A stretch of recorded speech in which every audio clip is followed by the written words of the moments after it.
नमस्कार विद्यार्थी मित्रांनो, तुमचं स्वागत आहे जय हिंद पाठशाला या युट्यूब चॅनल मध्ये। आज आपण आता भारतीय राजघटनेतील प्रस्तावना, जिला आपण उद्देश पत्रिका त्याचबरोबर सरनामा म्हणून ओळखतो, याचा अभ्यास करणार आहोत। हा टॉपिक एकदम सोपा आणि एकदम छोटा टॉपिक आहे। जर या टॉपिकवर प्रश्न आले तर एकदम सहजासहजी सोडवता येतील, जर तुम्ही हा व्हिडिओ शेवटपर्यंत पाहिला तर। कारण माझा पूर्णपणे प्रयत्न असेल की या व्हिडिओच्या बाहेरचा एकही प्रश्न सरनामा त्याचबरोबर उद्देश पत्रिका त्याचबरोबर उद्देश पत्रिका, प्रस्तावना आणि सरनामा या विषयावर येणार नाही। चला तर मग सुरुवात करूया आजच्या व्हिडिओला। सरनामा हा जो 13 डिसेंबर 1946 ला जवाहरलाल नेहरूंनी उद्दिष्टाचा ठराव मांडलेला होता, त्यावर आधारित आहे। हा उद्दिष्टाचा ठराव जरी मंजूर 22 जानेवारी 1947 ला झाला असला तरी या उद्दिष्टाच्या ठरावावरच आपला सरनामा डिपेंड आहे। सरनामा जरी आपल्या राजघटनेत सुरुवातीला असला तरी तो सगळ्यात शेवटी निर्माण झालेला आहे।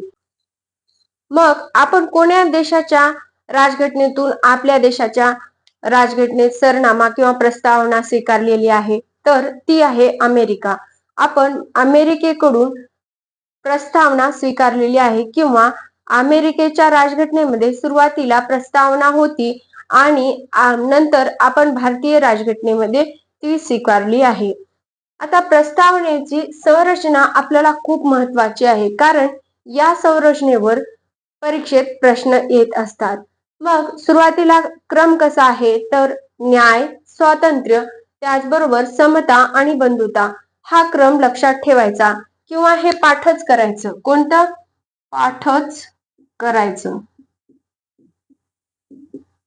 हा पूर्ण जो क्रम आहे तो पाठ करायचा।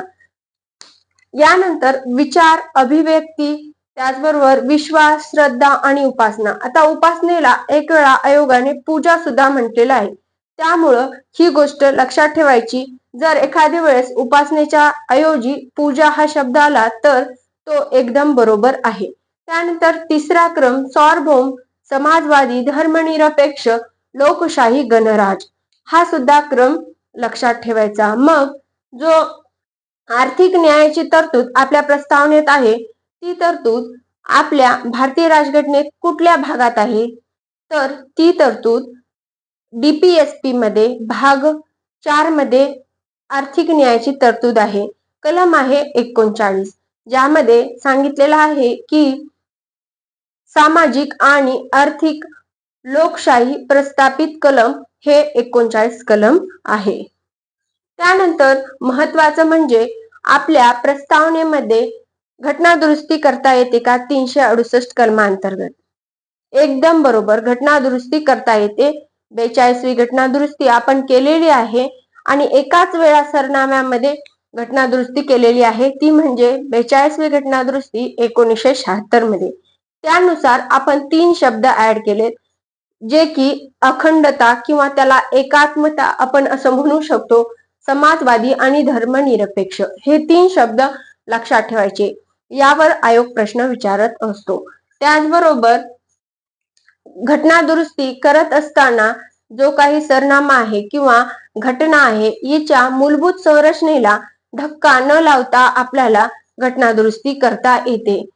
प्रस्तावनेवर 3 केसेस झाल्या, कुठल्या कुठल्या तर बेरुबारी युनियन खटला 1960, त्यानंतर केशवानंद भारती खटला 1973 आणि LIC ऑफ खटला तो 1995 मध्ये झाला। मग ह्या 3 खटल्यामध्ये काय निर्णय दिले हे आपल्यासाठी खूप महत्वाचे आहे। पहिल्या खटल्यामध्ये बेरुबारी युनियन खटल्यामध्ये प्रस्तावना हा घटनेचा भाग नाही असं सांगितलं।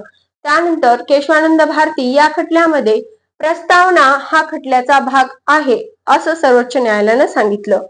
आणि LIC ऑफ इंडियाच्या खटल्यामध्ये त्यांनी 1995 ला प्रस्तावना हा घटनेचा अविभाज्य भाग आहे असं सांगितलेलं आहे।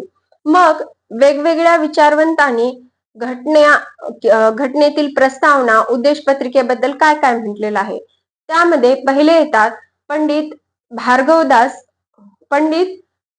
ठाकूरदास भार्गव हे. त्यांनी काय म्हटलं की प्रस्तावना ही घटनेची चाबी आहे, त्याचबरोबर ही घटनेचा आत्मा आहे आणि सर्वात मौल्यवान भाग हा प्रस्तावना आहे. त्याचबरोबर ते पंडित होते, त्यामुळं त्यांनी काय म्हटलं की उत्कृष्ट गद्य काव्य ही प्रस्तावना आहे. त्यानंतर दुसरे आहेत M.P. पायली. त्यांनी काय म्हटलं की अशा प्रकारचा सर्वोत्कृष्ट मसुदा हा प्रस्तावना आहे. त्यानंतर आले K.M. मुन्शी. यांनी काय म्हटलं, मुन्शीनी म्हटलं कुंडली म्हणजेच काय, इंग्लिश मध्ये आपण त्याला होरोस्कोप असं म्हणतो. म्हणजे एखाद्या वेळेस परीक्षेमध्ये लोकशाही गणराज्याचा होरोस्कोप कुणी म्हटले असा जर प्रश्न आला तर ते होते K.M. मुन्शी. म्हणजे त्यांनी काय म्हटलं तर राजकीय कुंडली म्हटलेलं आहे. त्याचबरोबर आचार्य कृपलानी यांनी काय म्हटलं तर कल्याणकारी राज्याची अचंबित करणारी तत्वे आहेत असं म्हटलं. त्यानंतर न्यायमूर्ती सिक्री यांनी म्हटलं की हा अत्यंत महत्वपूर्ण भाग आहे. त्यानंतर नाना पालखीवाला यांनी म्हटलं की घटनेचं ओळखपत्र म्हणजे सरनामा आहे. आता हे रिव्हिजन साठी खूप चांगलं म्हणजे व्हिडिओ आहे, एकदम शॉर्ट व्हिडिओ आहे. जर आवडला तर लाईक करा, चॅनलला सबस्क्राईब करा आणि जास्तीत जास्त गरजू, मेहनती आणि जिद्दी विद्यार्थ्यांपर्यंत हा व्हिडिओ पोहोचवा. धन्यवाद.